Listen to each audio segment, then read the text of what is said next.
पिछले एपिसोड में हमने देखा था कांग्रेसमैन को चीफ बता रहा होता है कि आपके बच्चों ने जिससे पंगा लिया है वो कोई नॉर्मल हाई स्कूलर तो नहीं है।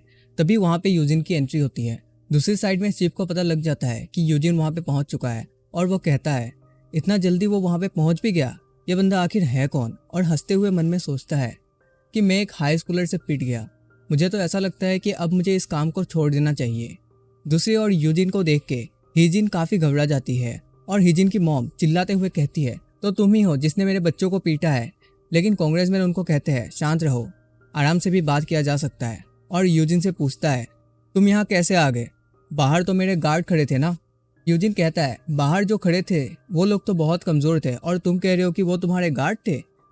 कांग्रेसमैन यूजिन की बात सुनकर सोच में पड़ जाते हैं कि इसने चीफ को हराया और मेरे सिक्योरिटी गार्ड को भी, लेकिन फिर भी इसे ये कैसे पता लगा कि मैं अब भी ऑफिस में रहूँगा। तभी हिजिन की मॉम फिर से कहने लगती है देखो तो इसे कैसे हमें घूरे जा रहा है, तुम्हें क्या लगता है तुम्हें थोड़ी बहुत फाइट आती है तो तुम कुछ भी कर सकते हो। फिर हिजिन की मॉम अपने फ़ोन को निकाल लेती है और कहती है रुको, मैं तुम्हारी कहानी अभी ख़त्म करती हूँ पुलिस को कॉल करके। पहले तो मेरे बच्चों को तुमने मारा, फिर हमारे गार्ड को भी पीटा और हद तो तब पार हो गई जब तुम यहाँ बिना परमिशन के ज़बरदस्ती घुस आए। हिजिन भी उसकी मॉम की बात सुनकर मुस्कुराने लगती है और मन में सोचती है यह लड़का फाइटिंग में अच्छा हो सकता है, लेकिन यह पुलिस के साथ तो फाइट नहीं कर सकता ना, हम लोग इसे पुलिस के हवाले कर सकते हैं। हिजिन की मॉम फिर से कहने लगती है अब तो मैं पुलिस को कॉल नहीं करूंगी, अब तो मैं सीधा प्रोसिक्यूटर चॉय को कॉल करूंगी, अब तो वही इस मामले को देखेंगे। वैसे तुम्हें पता है हम लोग आखिर है कौन। यूजिन बहुत ही कैजुअली कहता है मुझे अच्छे से पता है तुम लोग आखिर हो कौन। ये कांग्रेसमैन है जो 2 साल से इलेक्शन लड़ रहे हैं और इलेक्ट भी हो रहे हैं और साथ में इस बार भी वो इलेक्शन में खड़े हैं। फिर हिजिन की मॉम कॉल लगाते हुए कहती है अगर तुम्हें हमारे बारे में इतना सब कुछ पता है तो तुमने ये सब किस लिए किया। शायद आजकल के बच्चों को पता नहीं ये दुनिया कितना खतरनाक हो सकती है। हिजिन तो अपनी मॉम की बात सुनकर बहुत ही ज़्यादा खुश हो रही होती है और कहती है अब तो तुम्हारी पूरी लाइफ खराब होने वाली है। तभी हिजिन की मॉम कॉल में कहती है प्रोसिक्यूटर चोई अभी के अभी तुम कांग्रेसमैन के ऑफिस में आओ। उसी वक्त यूजिन अपने फ़ोन निकाल लेता है और उसमें एक वीडियो चलाता है। उस वीडियो में एक स्कूल की लड़की हिजिन से रोते हुए माफ़ी मांग रही होती है और हिजिन अपने फ्रेंड्स के साथ उस लड़की को मार रही होती है। वो लड़की हिजिन से कहती है मुझे माफ़ कर दो, मुझे मेरे काम के बस इतने ही पैसे मिले। हिजिन उसे मारते हुए कहती है तुम मजाक तो नहीं कर रही हो, $180 से क्या होगा, मैंने तुम्हें $500 लाने के लिए कहा था। अगर इस काम से तुम्हें इतने पैसे नहीं मिल रहे तो तुम कोई दूसरा काम ढूंढ लो, नहीं तो अपना शरीर को बेचना चालू कर दो।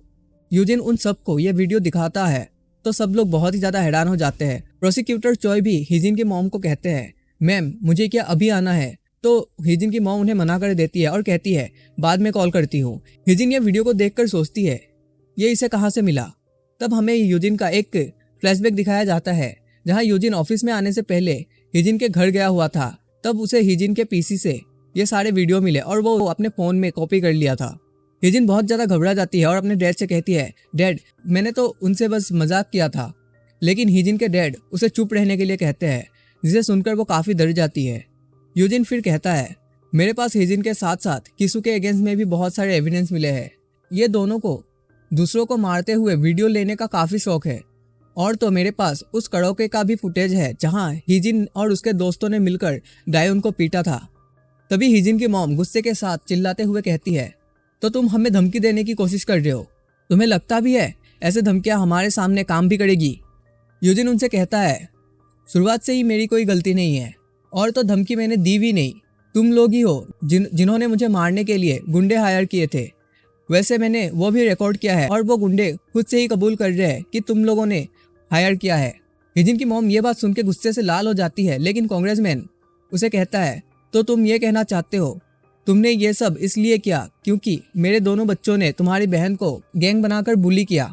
यूजिन कहता है हाँ मैंने इसीलिए ही किया है, जैसे तुम दोनों हमेशा अपने बच्चों के साइड लेते हो चाहे गलती उनकी ही क्यों ना हो, वैसे ही मैं अपने बहन के साथ हूँ उसे प्रोटेक्ट करने के लिए। फिर कांग्रेसमैन कहते हैं मैं तुम्हारी बातों को समझ सकता हूँ, तुम्हारी बहन के सारे हॉस्पिटल बिल भर दूंगा और साथ में कुछ एक्स्ट्रा पैसे भी दूंगा। यूजिन कहता है मुझे पैसे नहीं चाहिए। कांग्रेसमैन पूछते हैं तो तुम्हें क्या चाहिए, क्या तुम्हें यह चाहिए कि मेरे बच्चे जाके तुम्हारी बहन से माफ़ी मांगे। अपनी डैड की बात सुनकर हिजिन मन में कहती है उससे माफ़ी मांगने से अच्छा तो मैं अपनी ज़ुबान ही काट लूँ। लेकिन यूजिन कहता है मुझे उनकी माफ़ी की भी कोई ज़रूरत नहीं है, अगर ये दोनों माफ़ी भी मांगेंगे तो मेरे दर्द से या आपके डांटने से मांगेंगे, अपने दिल से नहीं। मुझे तो बस ये चाहिए कि तुम्हारे ये दोनों बच्चे मेरी बहन की नजरों से जिंदगी भर के लिए दूर चले जाए। हिजिन उसकी बात सुनकर बहुत ही ज्यादा गुस्सा हो जाती है, लेकिन कांग्रेसमैन कहते हैं ठीक है, मैं इन दोनों को ओवरसीज भेज दूंगा। और ये बात सुनकर माँ बेटी दोनों चिल्लाते हैं, पर कांग्रेसमैन कहते हैं चुप हो जाओ दोनों। और यूजिन से कहते हैं अभी तुम खुश हो ना। यूजिन कहता है तब तो इन्हें कल ही भेज दो। कांग्रेसमैन कहते हैं ठीक है, मैं अभी स्कूल को इन्फॉर्म कर दूंगा और इन्हें कल ही भेज दूंगा। तब यूजिन जाने लगता है, पर कांग्रेसमैन यूजिन को रोकते हुए कहते हैं जब मैंने तुम्हारे सारे रिक्वेस्ट मान ली तो तुम्हारे पास जो एविडेंस है मैं चाहूंगा कि वो तुम मुझे दे दो। यूजिन ये बात सुनकर बहुत ही गुस्से से कांग्रेसमैन की तरफ देखता है, जिसके बाद कांग्रेसमैन को भी यूजिन का ऑरा पता चल जाता है। और यूजिन कहता है मुझे तुमने कोई चौंतिया समझ के रखा है क्या। ये सुनकर कांग्रेसमैन की भी बोलती बंद हो जाती है और वो कुछ नहीं कहते। फिर यूजिन उन तीनों को वहीं पे छोड़ के रूम से निकल जाता है। फिर यूजिन अपने घर में आता है और जैसे ही घर में घुसता है तो उसे उसके दादाजी और डायोन बहुत ही परेशान दिखते हैं। दादाजी भागते हुए उसके पास आते हैं और पूछते हैं तुम ठीक तो हो ना, और कहीं तुम्हें चोट तो नहीं लगी। यूजिन उनकी बात सुनकर मुस्कुरा देता है और कहता है मैं ठीक हूँ दादाजी। दादाजी कहते हैं मुझे तो लगा था वो लोग बहुत खतरनाक लोग हैं। यूजिन कहता है मैंने तो आपको पहले ही बताया था, मैं उनसे सिर्फ बात करने जा रहा हूँ और वैसे भी मैं उन्हें पहले से ही जानता था। फिर डायोन कहती है उनको देखकर तो बहुत ही बुरा महसूस हो रहा था, इसीलिए हमें तुम्हारी चिंता हो रही थी। यूजिन अपनी बहन से कहता है तुम्हें मेरे लिए परेशान होने की कोई ज़रूरत नहीं है, तुम्हें अपनी खुद की चिंता करनी चाहिए। वैसे अभी तुम्हारा तबीयत कैसा है। डायोन उनसे कहती है मैं बिल्कुल ठीक हूँ। फिर यूजिन डायोन की तरफ देखते हुए कहता है चिंता मत करो, अब तुम कभी भी सीढ़ियों से नहीं गिरोगे, मैंने सब ठीक कर दिया है। फिर यूजिन अपने रूम की तरफ चला जाता है, लेकिन डायोन को कुछ भी समझ में नहीं आता।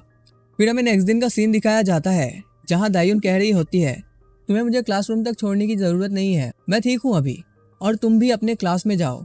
यूजिन भी मुस्कुराते हुए कहता है ठीक है। फिर डायोन अपने क्लासरूम के अंदर चली जाती है और मन में सोचती है मैं स्कूल इसीलिए चली आई क्योंकि मैं नहीं चाहती थी कि मेरे ओपा और दादाजी मेरे लिए परेशान हो। तभी क्लास के अंदर दूसरी लड़कियां एक दूसरे से बात कर रही होती है। तुमने सुना, टीचर कह रहे थे कि हिजिन स्कूल हमेशा के लिए छोड़ के जा रही है और उसके भाई भी साथ ही में ओवरसीज जा रहे हैं। तब दूसरी लड़कियां कहती है यह तो बहुत ही अच्छी बात है, हमें उस घटिया लड़की को देखना नहीं पड़ेगा और हमारा क्लास बहुत ही बेहतर हो जाएगा। ये बात डायोन भी सुन लेती है कि हिजिन ओवरसीज जा रही है और उसे यूजिन की रात वाली बात याद आती है। चिंता मत करो, अब तुम कभी भी सीढ़ियों से नहीं गिरोगे, मैंने सब ठीक कर दिया है। फिर वो भागते हुए क्लास के बाहर जाती है और जोर से चिल्लाती है ओप्पा। यूजिन भी मुड़ के देखता है, लेकिन डायोन स्पीचलेस होती है और मन में सोचती है अब मैं क्या बोलूं। लेकिन यूजिन मुस्कुराते हुए कहता है बाद में मिलते हैं। और ये बात सुनकर डायोन की आंखों से आंसू निकल जाता है और वो कहती है ठीक है। नेक्स्ट सीन कराओके रूम का दिखाया जाता है, जहाँ हिजिन के सारे बुली दोस्त एक साथ बैठकर बात कर रहे होते हैं। वहीं पे एक लड़की कहती है जो मैंने सुना है वो सच है क्या, हिजिन सच में ओवरसीज जा रही है। दूसरी लड़की कहती है हाँ मैंने भी यही सुना है, लेकिन मुझे समझ में नहीं आ रहा वो अचानक से क्यों जा रही है। फिर तीसरी लड़की कहती है क्या तुम में से किसी ने उसे स्कूल में देखा था, मुझे तो लगता है कि वो आज स्कूल भी नहीं आई, मैंने सुना है वो और उसके भाई दोनों ही ओवरसीज जा रहे हैं। फिर वो लोग हिजिन की क्लासमेट यूंग को कहती है तुम कुछ क्यों नहीं बोल रही, तुम हमेशा उसके साथ ही होती हो, तुम्हें कुछ ना कुछ तो पता ही होगा। जबकि यूंग बहुत ही ज्यादा घबराई हुई होती है और कहती है मुझे भी टीचर से ही पता लगा कि वो अब्रॉड के लिए जा रही है अपने भाई के साथ। दूसरी लड़की पूछती है तो तुमने उसे कांटेक्ट करने का ट्राई किया। यूंग कहती है हाँ मैंने कॉल किया था, लेकिन हिजिन ने रिसीव ही नहीं किया, और जब मैंने उसे टेक्स्ट किया तो उसका भी कोई आंसर नहीं दिया। और मन में सोचती है लास्ट टाइम जब हमारे मैसेज में बात हुई थी तब हिजिन ने कहा था कि उसकी मॉम इन सब में शामिल हो गई है, लेकिन अब हिजिन खुद अब्रॉड जा रही है, कहीं इसका जिम्मेदार भी वो यूजिन तो नहीं। तभी उसी टाइम वहाँ हिजिन आ जाती है, जिसे देख के सारी लड़कियां हैरान हो जाती है। फिर हिजिन वहाँ बैठ जाती है और कहती है मुझे बहुत मुश्किल से बाहर निकलने का परमिशन मिला है। फिर उसके दोस्त पूछते हैं तो तुम सच में अब्रॉड जा रही हो, लेकिन इतने अचानक ऐसे क्यों। हिजिन कहती है ये ऐसे ही प्लान हो गया, लेकिन मैं बस एक सेमेस्टर के लिए ही जा रही हूँ। और तभी हमें एक फ्लैशबैक दिखाया जाता है, जहाँ उसके डैड हिजिन और किसू को कह रहे होते हैं तुम लोगों को बस मैं एक सेमेस्टर के लिए भेज रहा हूँ, तुम दोनों को ज़्यादा टेंशन लेने की ज़रूरत नहीं है, तब तक मैं इस सिचुएशन को हैंडल करूँगा, और जैसे ही ये सब ठीक हो जाएगा तुम दोनों को मैं वापस बुला लूँगा। फिर प्रेजेंट में ये बात सुनकर हिजिन की दोस्त खुश होते हुए कहती है ऐसा लगता है तुम दोनों तो वेकेशन मनाने के लिए जा रहे हो। हिजिन भी हंसते हुए कहती है हाँ तुमने सही कहा, फिर वो लड़कियां पूछती है तुम्हारा तो ठीक है और कीसू क्यों जा रहा है। हिजिन कहती है वो एक फैमिली प्रॉब्लम के वजह से, और मन में सोचती है ये कितना शर्मनाक है, उस दायून के भाई के वजह से हमें ये सब देखना पड़ रहा है। तभी हिजिन के बाकी के फ्रेंड उससे पूछते हैं कि उस कमीनी दायून के भाई के साथ क्या हुआ, क्या तुम्हारे भाई और उसके दोस्तों ने मिलकर उसको ठिकाने लगा दिया। हिजिन मन में सोचती है अगर मैंने इन सबको बता दिया ओप्पा और उसके दोस्तों के साथ क्या हुआ तो ओप्पा तो मुझे खुद ही मार देंगे। लेकिन हिजिन उनसे झूठ कहती है और बोलती है मुझे नहीं पता, शायद उन्होंने उसे पीटा होगा। और मन में सोचती है उस कमीनी डायून की वजह से यह सब झेलना पड़ रहा है और मुझे अपने दोस्तों से झूठ भी बोलना पड़ रहा है। मुझे तो लगता है हमारे अब्रॉड जाने की खबर से वो सबसे ज्यादा खुश हुई होगी। मुझे तो ये सोच सोच के भी बहुत ही ज्यादा गुस्सा आ रहा है। फिर हिजिन अपने दोस्तों से कहती है चलो डायून को फिर से एक बार पीटते हैं। लेकिन उसके दोस्त कहते हैं फिर से मारना है क्या। यूंग चिल्ला के कहती है हिजिन, लेकिन हिजिन उसकी बात को इग्नोर करते हुए कहती है तुम लोग सोचो मेरी अब्रॉड जाने की खबर से वो कितना खुशी मना रही होगी और इस बात से मेरा दिमाग खराब हुए जा रहा है। वैसे भी मैं शाम तक कोरिया छोड़ के चली जाऊंगी, क्यों ना जाने से पहले उसे एक बार सबक सिखाया जाए।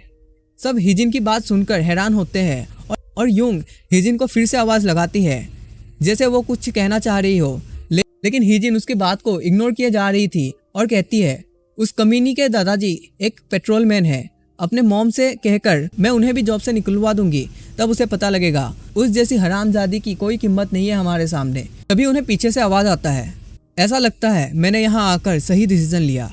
उस आवाज को सुन के हिजिन मुड़ के देखती है तो वो काफी घबरा जाती है क्योंकि दरवाजे पे यूजिन खड़ा होता है। और ये वाला एपिसोड हम लोग यहीं पे एंड करते हैं। अगर ये वाला एपिसोड जरा सा भी अच्छा लगा हो तो ज़रूर से वीडियो को लाइक कर देना और अपने दोस्तों के साथ शेयर कर देना। अगर नए हो तो ज़रूर से सब्सक्राइब भी कर लेना। मिलते हैं अगले वीडियो में, तब तक के लिए bye bye, thank you so much. पिछले एपिसोड में हमने देखा था कैसे हिजिन अपने दोस्तों को कह रही होती है उसे अब्रॉड जाने से पहले एक बार डायून को मारना है। तभी उसके पीछे से यूजिन का आवाज़ आता है और वो कहता है ऐसा लगता है मैंने यहाँ आकर सही डिसीजन लिया। यह आवाज़ सुनते ही वो पीछे की तरफ देखती है तो हिजिन काफ़ी डर जाती है क्योंकि दरवाजे पे यूजिन खड़ा होता है। यूजिन को देख के हिजिन डर के मारे अपने सीट से खड़ी हो जाती है और चिल्ला के कहती है यूजिन तुम यहाँ क्या कर रहे हो। यूजिन उसे कहता है कौन यूजिन, मैं तो किसी यूजिन को नहीं जानता। यूजिन बिल्कुल हिजिन की तरह ही अपने आप को कवर करके आया होता है, इसीलिए हिजिन और भी ज़्यादा डर जाती है और कहती है मैं जानती हूँ तुम यूजिन ही हो। बाकी की लड़कियाँ भी उसे देखकर घबरा जाती है और कहती है यूजिन मतलब दायून का बड़ा भाई, लेकिन ये यहाँ क्या कर रहा है। यूजिन कहता है लगता है तुम सब बैठकर बहुत ही इंटरेस्टिंग टॉपिक पर बात कर रहे थे, और तो मुझे देख के ऐसा लग रहा है उस वीडियो में जितनी भी लड़कियां शामिल थी वो सब इस रूम में मौजूद है। फिर एक लड़की कहती है वीडियो, तुम कौन से वीडियो के बारे में बात कर रहे हो। यूजिन कहता है तुम लोगों को उस वीडियो के बारे में बहुत अच्छे से पता है, जितना शायद मुझे भी नहीं पता होगा। वैसे ये वही रूम है ना जहाँ पे तुम लोगों ने दायून को पीटा था और उसका वीडियो बनाया था। हिजिन उसकी बात सुनकर बहुत ही ज़्यादा घबरा जाती है और मन में कहती है क्या ये हम सबको एक साथ पकड़ने के लिए इंतज़ार कर रहा था। यूंग और बाकी की लड़कियां भी यूजिन की बात से काफ़ी डरी हुई होती है। तब यूजिन कहता है आखिर तुम लोग क्या कर रहे हो, कोई मर गया है क्या जो म्यूज़िक भी नहीं चला रहे। वैसे तुम लोगों को म्यूज़िक और शोर शराबा करना बहुत ही ज़्यादा पसंद है ना। और ये कहकर यूजिन रूम के अंदर चला जाता है और डोर को बंद कर देता है, लेकिन हम उसकी आंखों में देख सकते हैं कि आगे क्या होने वाला है। फिर सीन चेंज होता है और हमें हॉस्पिटल का सीन दिखाया जाता है जहां कांग्रेसमैन केसू से पूछते हैं हिजिन कहीं दिख नहीं रही, कहाँ पे है वो। केसू कहता है वो अपने फ्रेंड्स को गुड बाय कहने गई है। फिर केसू के डैड कहते हैं उसे जाने किसने दिया, मैंने उसे चुपचाप यहीं पे बैठने के लिए कहा था जब तक वो कोरिया से बाहर नहीं चली जाती। उसी वक्त कांग्रेसमैन का सेक्रेटरी भागते हुए रूम के अंदर आता है और कहता है कांग्रेसमैन एक बहुत बड़ा पंगा हो गया है। कांग्रेसमैन कहते हैं ऐसा क्या हो गया। फिर वो बंदा टीवी को ऑन करते हुए कहता है आपको ये न्यूज़ देखनी चाहिए। जैसे ही वो बंदा न्यूज़ ऑन करता है रिपोर्टर हिजिन के बारे में ही बता रही होती है। ये स्कूल की लड़की दूसरे लड़कियों को बुली करती है और उनसे पैसे भी ले लेती है और साथ साथ उनको मार के उनके वीडियो भी बनाती है। और आप लोग जो वीडियो देख रहे हो ऐसा सिर्फ एक दो वीडियो हमारे पास नहीं है, ऐसा काफ़ी वीडियो हमारे हाथ लगी है। पता नहीं स्कूल में टीचर और घर में उनके पेरेंट्स उनको क्या सिखाते हैं। बहुत सारे गवर्नमेंट ऑफिसर और सिविलियन का ये कहना है कि इन जैसे बुली बच्चों के लिए एक नया लॉ बनाना चाहिए। जिसे सुन के किसू सोचता है शायद ये हमारी ही वीडियो ना हो। तभी रिपोर्टर कहती है सबसे शॉकिंग बात यह है कि जो वीडियो आप लोग देख रहे हो वो बुली लड़की कोई और नहीं हमारे कांग्रेसमैन किम इनबे की बेटी है। जिसे सुन के कांग्रेसमैन और उनकी वाइफ बहुत ही ज़्यादा डर जाते हैं। फिर हमें यूजिन को दिखाया जाता है जहाँ यूजिन कड़ाव के रूम में अपना काम खत्म करके घर की तरफ जा रहा होता है। तभी उसे चीफ बुलाता है और कहता है, ओए नॉर्मल हाई स्कूलर, तुमने ऐसा क्यों किया? मुझे तो सुनने में आया था तुमने कांग्रेसमैन के साथ एक डील पक्की की है, फिर तुमने उस डील को क्यों तोड़ दिया? ये बात सुन के यूजिन मन में सोचता है कि मैं तो चाहता था कि ये मामला शांति से निपट जाए, क्योंकि मुझे मेरी आइडेंटिटी रिवील नहीं करनी है। और तो यूजिन के पेरेंट्स पॉलिटिशियन भी है, लेकिन जब मैंने घर पे डायून वाली वीडियो देखी तो अपने आप पर मैं कंट्रोल नहीं कर पाया और सारे एविडेंस जाके मैंने न्यूज़ रिपोर्टर को दे दिए। लेकिन यूजिन चीफ से कहता है, मेरा मन बहुत ही जल्दी बदल जाता है, इसीलिए मैंने ऐसा किया। चीफ यूजिन का ऐसा आंसर सुन के काफ़ी हैरान होता है और कहता है, तुम ये बहाना बना रहे हो? तुम्हें लगता है जो तुमने किया है उसके बाद कांग्रेसमैन तुम्हें यूं ही जाने देंगे? यूजिन अपने स्वैग के साथ कहता है, उसको मेरे बारे में सोचने के लिए उतना टाइम ही नहीं मिलेगा, क्योंकि वो अपनी ही फिक्र कर रहा होगा। यहीं पर हमें फिर से हॉस्पिटल का सीन दिखाया जाता है, जहां न्यूज़ में इस बार रिपोर्टर बता रही होती है, हमें कुछ सबूत मिले हैं कांग्रेसमैन के खिलाफ। उन्होंने वोटिंग में फ्रॉड की है, मनी लॉन्ड्रिंग जैसे जुर्म किया है, और तो ये एविडेंस इतना पक्का है कि उन्हीं के पार्टी मेंबर उनको इस्तीफा देने के लिए बोल रहे हैं और उनके ऊपर इन्वेस्टिगेट करने के लिए भी बोल रहे हैं। कांग्रेसमैन अपने बारे में सुनने के बाद पूरी तरह से टूट जाते हैं और वहीं पे बेड पे बैठ जाते हैं। दूसरी तरफ चीफ ये न्यूज़ सुनकर यूजिन को पूछता है, क्या तुमने मेरे फाइल चुराए हैं? और मन में सोचता है, ये कैसे पॉसिबल है? जो मैंने सबूत इतने दिनों से कांग्रेसमैन के खिलाफ यूज करने के लिए इकट्ठा किया था, ये उसको कहाँ से मिल गया? और यूजिन से कहता है, तुम आखिर हो कौन? मुझे सच्चेज बताओ। लेकिन यूजिन कहता है, मैं तो एक नॉर्मल हाई स्कूलर हूँ। और यह सुनने के बाद चीफ भी हंस पड़ते हैं और यूजिन अपने घर की तरफ चला जाता है। फिर हमें नेक्स्ट दिन का सीन दिखाया जाता है, जहाँ यूजिन अपने क्लास में बैठा होता है। उसी टाइम डायून की मैसेज आती है, ओप्पा मैं आज अकेले घर चली जाऊंगी, तुम्हें मेरे साथ आने की जरूरत नहीं है, तुम अपने दोस्तों के साथ मजे करना और उनसे घुलना मिलना भी तो है। यूजिन अपनी बहन का मैसेज पढ़ने के बाद वो काफी हैरान हो जाता है और सोचता है, मजे करो, लेकिन मैं क्या करूंगा अकेले। तभी पार्क आके यूजिन को हाय बोलता है और कहता है, आज फिर से तुम इतने जल्दी आ गए। यूजिन भी पार्क को हाय बोलता है। फिर पार्क अपना बैग उतार के यूजिन के पास वाले सीट में बैठ जाता है और पूछता है, क्या आज तुम स्कूल के बाद फ्री हो या फिर आज भी तुम अपने बहन के साथ घर जाने वाले हो? यूजिन मुस्कुराते हुए कहता है, नहीं, आज तो डायून अकेले ही घर चली जाएगी, मैं तो आज फ्री हूँ। यह बात सुनकर पार्क खुश हो जाता है और यूजिन से कहता है, तो फिर क्या तुम आज मेरे साथ शहर घूमना पसंद करोगे? यूजिन भी कहता है, हाँ क्यों नहीं, मैं जरूर तुम्हारे साथ जाऊंगा। तभी ली और जू यूजिन को आवाज लगाते हैं और जू यूजिन से कहता है, हमने सुना है कि किम किसू को ओवरसीज भेजने में तुम्हारा हाथ है। पार्क उनकी बात सुनकर काफी हैरान हो जाता है और साथ ही बाकी के क्लासमेट का भी वही हाल होता है। यूजिन कहता है, तुम्हें कुछ गलतफहमी हुई है शायद। लेकिन ली कहता है, क्या गलतफहमी की बात कर रहे हो? मुझे तो पता है तुमने अकेले ही किसू और किसू के दोस्तों को उनके बेस में घुस के मारा, और एक अकेले से मार खाने के बाद उनको शर्म आ रही है स्कूल में आने के लिए, इसीलिए वो दोनों एब्रॉड जा रहे हैं। मैं तो सोच में पड़ गया था कि तुमने उन्हें कितना मारा होगा जो उनको कंट्री छोड़ के भागना पड़ रहा है। पार्क भी ये बात सुनकर सोच में पड़ जाता है और मन में सोचता है, यूजिन तो सच में बहुत ही ज्यादा अच्छा फाइटर है, और जो उस दिन क्लास में हुआ था वो यूजिन का लक नहीं, वो यूजिन का प्योर स्किल था। फिर जू यूजिन के करीब आके कहता है, किसू के जाने पे हमें तो साथ में पार्टी करनी चाहिए और हमें तो एक दूसरे के साथ रहना चाहिए दोस्तों की तरह। ली भी उसकी बात को कंटिन्यू करते हुए कहता है, वैसे तुम्हें ज़्यादा टाइम तो नहीं हुआ हमारे स्कूल पर आए हुए, लेकिन तुम हमारे ग्रुप में ज्वाइन कर सकते हो, हम तुम्हें घुमाने ले जाएंगे। वैसे भी तुम्हें तो ज़्यादा पता नहीं होगा इस जगह के बारे में। यूजिन कहता है, माफ़ करना, लेकिन मैं तुम लोगों के साथ नहीं जा सकता, मेरा आज कोई दूसरा प्लान है। प्लान की बात सुनकर जू और ली काफ़ी हैरान हो जाते हैं और पूछते हैं, आखिर तुम्हारा क्या प्लान है? यूजिन स्माइल करते हुए कहता है, मैंने पार्क को प्रॉमिस किया है कि आज मैं पार्क के साथ जाऊंगा गेम खेलने। ली कहता है, सच में? और एक क्रीपी सा फेस बना के पार्क के मुंह के सामने चला जाता है और पूछता है, फिर तो हम भी क्या आ सकते हैं तुम लोगों के साथ खेलने? पार्क डर के मारे कहता है, ठीक है, और मन में सोचता है, अगर मैं यूजिन के साथ रहूंगा तो ये लोग मुझे बुली नहीं करेंगे। यूजिन पार्क की तरफ देखता है तो वो बहुत ही ज़्यादा डरा हुआ दिखता है, इसीलिए यूजिन पूछ लेता है, पार्क तुम ठीक तो हो ना? और पार्क भी कहता है, हाँ मैं बिल्कुल ठीक हूँ। तभी क्लास में टीचर आती है और सबको शांत रहने के लिए बोलती है। टीचर के साथ दो नए स्टूडेंट भी होते हैं और उन्हें देख के सब शौक हो जाते हैं। पार्क भी उनको देखकर शौक हो जाता है और उसे देख के यूजिन पार्क से पूछता है, तुम क्या उन्हें पहले से जानते हो? पार्क कहता है, हाँ, इनको तो कौन नहीं जानता होगा। इस लड़की का नाम शिन यूना है और इसके दादाजी SW ग्रुप के ओनर है, जो कि हमारे कंट्री का सबसे बड़ी कंपनी है, और जो उसके साथ लड़का है उसका नाम सुकजो है, और ये दोनों बचपन से ही साथ में रहते हैं। और मैंने सुना है सुकजू यूना का सेक्रेटरी और गार्ड दोनों ही है। फिर टीचर सबसे कहती है, मुझे पता है कि तुम में से ज्यादातर बच्चों को पता होगा ये दोनों आखिर है कौन। मैं ज्यादा टाइम वेस्ट नहीं करूंगी इनको इंट्रोड्यूस करवाने। ये लोग 2 साल अमेरिका में पढ़ने गए थे और अभी अभी लौट के आए हैं। आज से ये तुम लोगों के क्लास में ही पढ़ेंगे। सुकजू को देखकर ली और जू दोनों बहुत ही ज्यादा परेशान होते हैं और दोनों मन में सोचते हैं, एक तो पहले से यूजिन था, अब सुकजू भी हमारे क्लास में आ गया है। अब तो स्कूल लाइफ पूरा शांति से पार करना पड़ेगा, नहीं तो हमें ही तकलीफ होगी। पार्क भी उन्हें देखकर सोच रहा होता है, मैं तो इसीलिए सुबह से सोच रहा था कि यहाँ 2 नया डेस्क क्यों लगाया है, अभी पता चला उनके लिए। और यूना तो पहले से भी ज्यादा खूबसूरत दिख रही है। क्लास के दूसरे बच्चे भी यूना को देख के फिदा हो रहे थे, लेकिन सुकजो यूजिन को घूर घूर के देख रहा होता है, और यूजिन तो पहले से ही लोगों को घूरने में माहिर है। यूना यूजिन को देखता है और सुकजू से पूछता है, ये लड़का कौन है, क्या ये कोई सेलिब्रिटी है? सुकजू कहता है, मुझे नहीं पता, मुझे जो 1 हफ्ते पहले फाइल मिली थी स्टूडेंट के लिस्ट की, उसमें इस लड़के के बारे में कुछ भी नहीं लिखा था। मैं फिर से चेक करके बताऊंगा। फिर यूना यूजिन की तरफ देखने लगती है तो यूजिन भी एक बार के लिए देखता है। यूना यूजिन को देख के एक स्माइल कर देती है, लेकिन यूजिन अपना मुंह आगे की तरफ कर लेता है, जिसके वजह से यूना शर्माते हुए सोचती है, इसने मुझे इग्नोर क्यों कर दिया।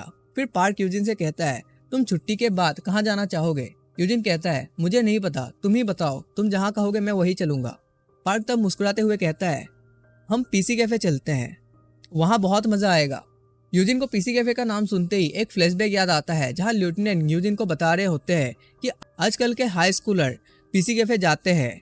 एक हाई स्कूलर स्कूल के बाद अपने दोस्तों के साथ पीसी कैफे जाता है। लेफ्टिनेंट फिर यूजिन को कहते हैं, मैंने क्या कहा, कहाँ जाते हैं? यूजिन कहता है, पीसी कैफे सर। लेफ्टिनेंट कहते हैं, राइट, और कहते हैं पीसी कैफे में बच्चे जाके गेम खेलते हैं, और कोई कोई जाकर नेट चलाता है, कोई कोई वीडियो देखता है, लेकिन ज्यादातर बच्चे गेम खेलने ही जाते हैं, और तुम्हें आज मैं कुछ गेम भी खेलना सिखाऊंगा। फिर यूजिन प्रेजेंट में यही सोच रहा होता है कि लेफ्टिनेंट का इन्फॉर्मेशन एकदम परफेक्ट था। फिर पार्क यूजिन को कहता है, पीसी कैफे के बाद हम लोग रमीन खाएंगे और कोका भी जाएंगे। कोका मतलब कॉइन करोगे। फिर यूजिन मन में कहता है, लेफ्टिनेंट ने तो इसके बारे में भी मुझे बताया था कि इसमें बच्चे जाके गाना गाते हैं। और यूजिन को लेफ्टिनेंट कहते हैं, मैंने तुम्हारे लिए कुछ ट्रेंडिंग गाने चूज किए हैं, ये तुम अच्छे से याद कर लो, आगे तुम्हारे ये काम आएंगे। यूजिन भी कहता है, समझ गया सर। लेकिन यूजिन प्रेजेंट में ये सब के बारे में बहुत ध्यान से सोच रहा होता है, और उसे देख के पार्क सोचता है, शायद यूजिन को रामीन वाली बात अच्छी नहीं लगी, या फिर दोनों ही बात अच्छी नहीं लगी। फिर स्कूल के छुट्टी का वक्त होता है और हमें यूना को दिखाया जाता है, जो विंडो के पास बैठी होती है। तब सुकजू यूना के पास आके कहता है, उस लड़के का नाम यूजिन है और वो 19 साल का है, साथ ही वो अभी एब्रोड से कोरिया आया है, और तो वो दायुन का बड़ा भाई है। यूना दायुन को पहले से ही जानती है, तो इसीलिए यूना काफी हैरान होती है और कहती है, लेकिन मुझे तो पता था कि यूना के फैमिली में सिर्फ दादाजी थे। सुकजू कहता है, तुम सही बोल रही हो, वो 10 साल पहले ही एक प्लेन क्रैश में उसके पेरेंट्स के साथ उसका बड़ा भाई मर गया था, लेकिन अचानक से ये लड़का 10 साल के बाद आके दायुन के घर में रह रहा है और अपने आप को दायुन का बड़ा भाई बता रहा है। यूना सुकजू की बात से काफी परेशान दिखती है, लेकिन सुकजू यूना से कहता है कि तुम चिंता मत करो, मैं इसके बारे में पूरा इन्वेस्टिगेट करूंगा और फिर आके तुम्हें रिपोर्ट कर दूंगा। नेक्स्ट सीन में हमें यूजिन को दिखाया जाता है, जो घर की तरफ जा रहा होता है। उसी टाइम उसके फोन में मैसेज आना स्टार्ट होता है। ली, जू और पार्क तीनों ने एक ग्रुप बनाया होता है और उसमें यूजिन भी होता है, और वो सारे मैसेज कर रहे होते हैं कि आज उन्हें गेम खेलने के बाद पता लगा यूजिन तो एकदम बॉट जैसा खेलता है और पार्क एक प्रो लेवल का बंदा है।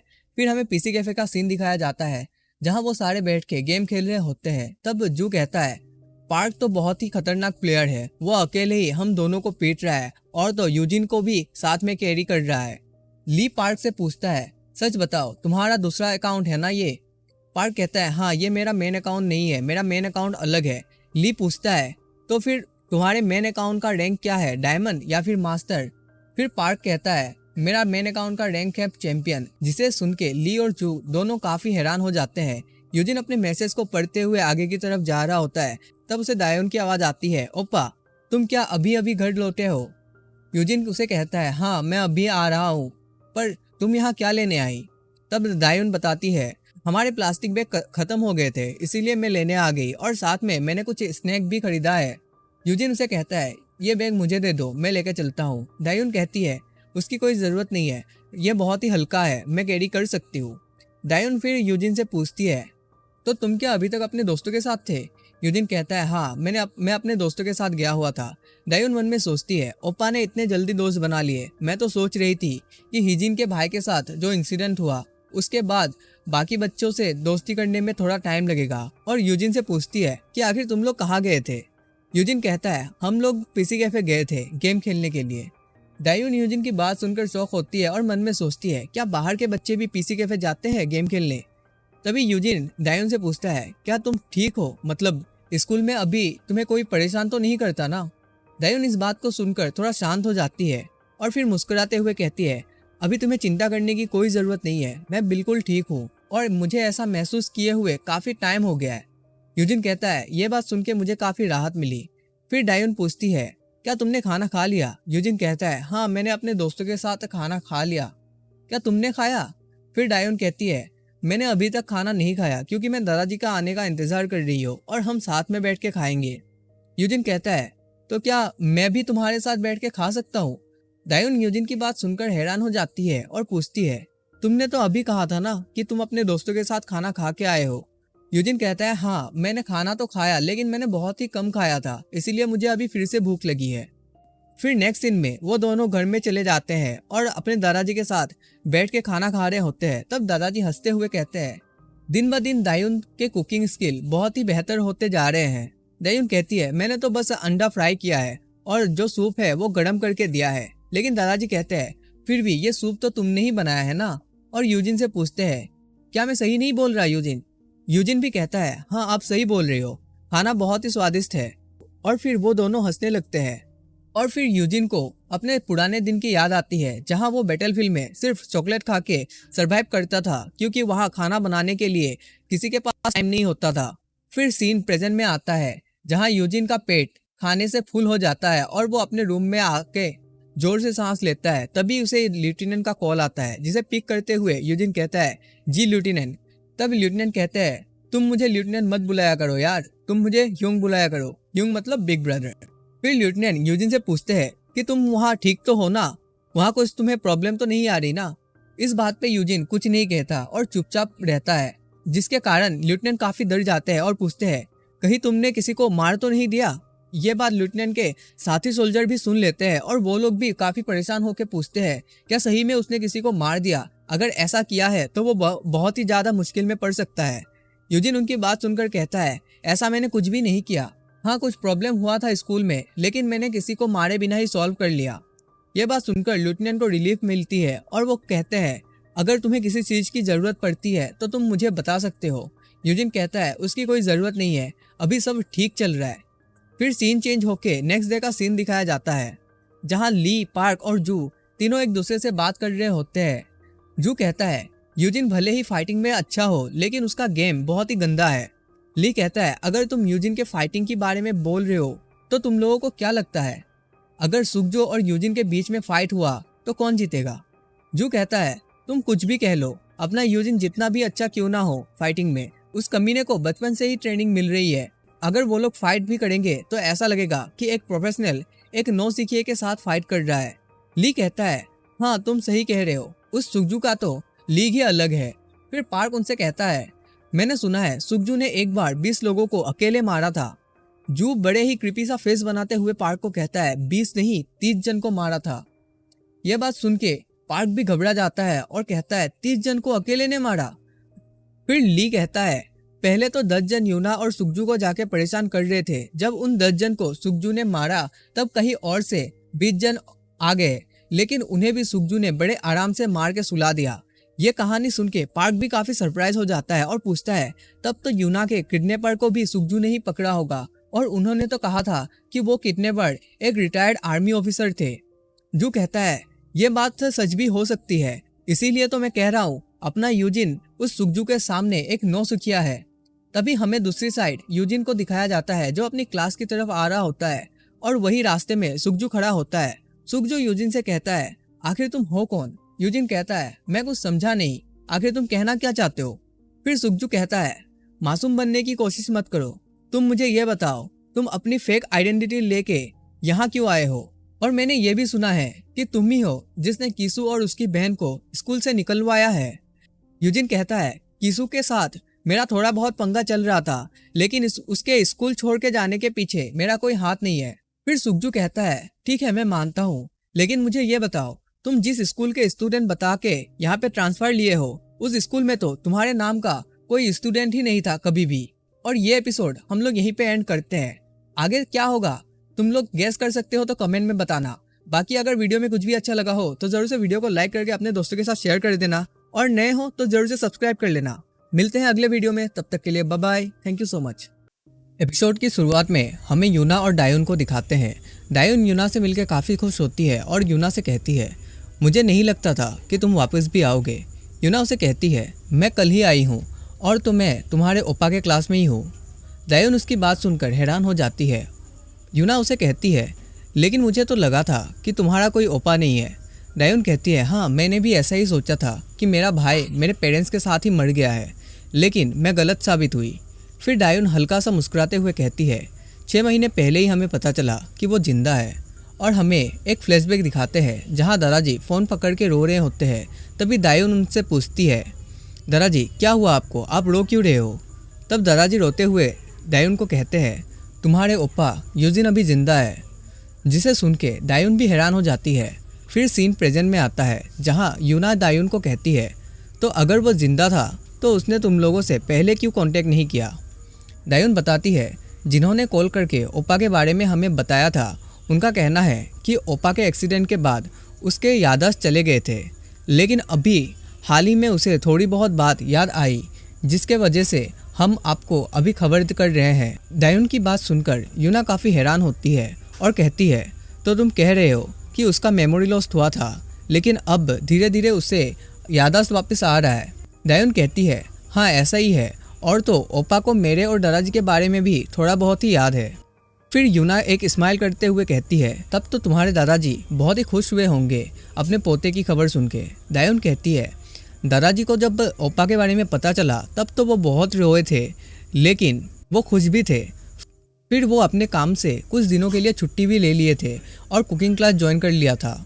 यूना कहती है, क्या तुम्हारे दादाजी ने कुकिंग क्लास लिया था? डायोन बताती है, हाँ दादाजी को लगा कि ओपा को शायद कोरियन खाना पसंद नहीं आएगा क्योंकि वो अब्रॉड में रहा है उस इंसिडेंट के बाद, इसीलिए उन्होंने कुकिंग क्लास ली थी। यूना कहती है, तुम्हारे दादाजी तो बहुत ही अच्छे इंसान हैं। डायोन भी हंसते हुए कहती है, हाँ वो तो पहले से ही ऐसे है। लेकिन यूना सीरियस सा चेहरा बना के डायोन से पूछती है, क्या तुम्हें सच में लगता है यही तुम्हारा ओपा है? डायोन यूना की बात से बहुत ही ज़्यादा शौक हो जाती है और कहती है, आखिर तुम क्या कहना चाहते हो? फिर यूना एक फेक स्माइल के साथ कहती है, मैं तो बस ये जानना चाहती थी कि तुम लोगों ने कंफर्म तो किया ना कि यही तुम्हारा ओपा है। डायोन कहती है, हाँ हमने डीएनए टेस्ट करवाया था और दादाजी का कहना है कि बचपन में ओपा जैसे दिखते थे, अभी भी वो बिल्कुल सेम ही दिखते हैं। यूना डायोन की बात सुन के सोच में पड़ जाती है कि अगर इन्होंने डीएनए टेस्ट करवाया होगा तो सच्ची होगा। तभी डायोन यूना से कहती है, लेकिन तुम ये सब मुझसे क्यों पूछ रहे हो ओपा के बारे में? यूना डायोन की बात सुन के हैरान होती है और डर के मारे कह देती है कि तुम्हारे ओपा का कोई गर्लफ्रेंड है क्या? जिसे सुन के डायोन भी शॉक हो जाती है। नेक्स्ट सीन हमें फिर से यूजिन और सुगजू को दिखाया जाता है, जहां सुगजू कहता है, तुमने स्कूल में ज्वाइन करने के लिए फेक डॉक्यूमेंट क्यों सबमिट किए? आखिर तुम किस मकसद से यहाँ आए हो? यूजिन कहता है, तुम कह रहे हो कि मेरा डॉक्यूमेंट्स फेक है? सुगजू कहता है, हाँ वो फेक है, क्योंकि मैंने खुद इन्वेस्टिगेट किया।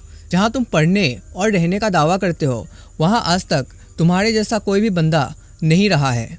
ये सब सुनने के बाद यूजिन बड़े ही कोल्ड वे में कहता है, सबूत कहाँ है? तुमने कहा मेरे सारे डॉक्यूमेंट्स फेक है, तो उसका सबूत कहाँ है?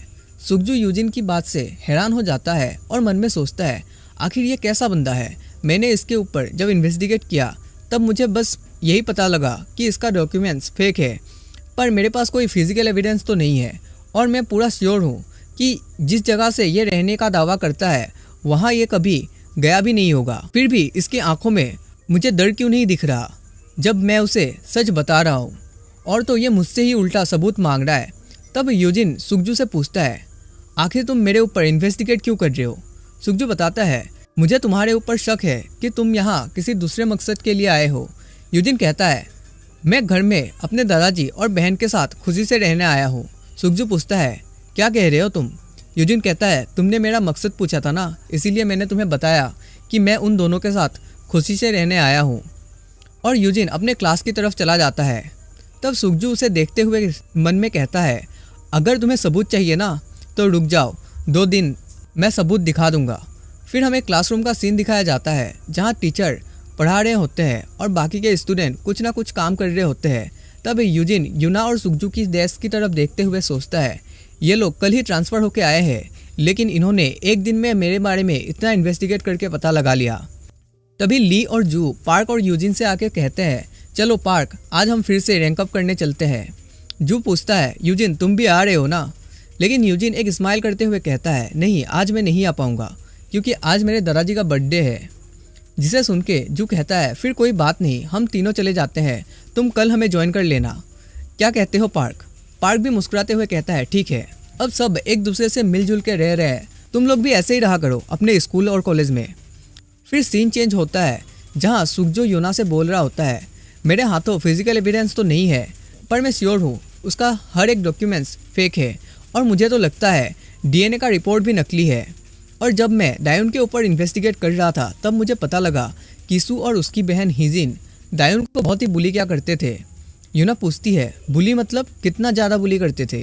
सुखजू कहता है, इतना ज़्यादा बुली करते थे जितना अगर कोई दूसरे स्टूडेंट के साथ होता तो वो स्कूल कब का छोड़ के चला जाता। और तो जो न्यूज़ में दिखा रहे थे उनके वीडियो, उसमें दायुन का भी वीडियो था, पर वो इतना ब्रूटल था कि उन्होंने उसको भी टेलीकास्ट नहीं किया। यूना ये सारी बातें सुन के काफ़ी हैरान होती है और कहती है, क्या इतना आगे तक भी कोई जा सकता है? क्या वो लोग पागल है? सुखजू कहता है, इसीलिए मुझे लगता है यूजिन ने उस किसू और उसके दोस्तों को इतना मारा कि वो लोग कंट्री छोड़ के जाने के लिए मजबूर हो गए। जो सुन के यूना भी ब्लश करती है और कहती है, एक भाई जो सबको लगा था कि वो मर गया, लेकिन वो वापस आता है 10 साल के बाद और आके अपने बहन के बुलिस को मार के स्कूल से भगाता है। ये सुनने में एक फेरी टेल जैसी लगती है, लेकिन मेरा ओपा और मेरे उन्नी हमेशा मुझे गिराने का ही इंतजार करते रहते हैं।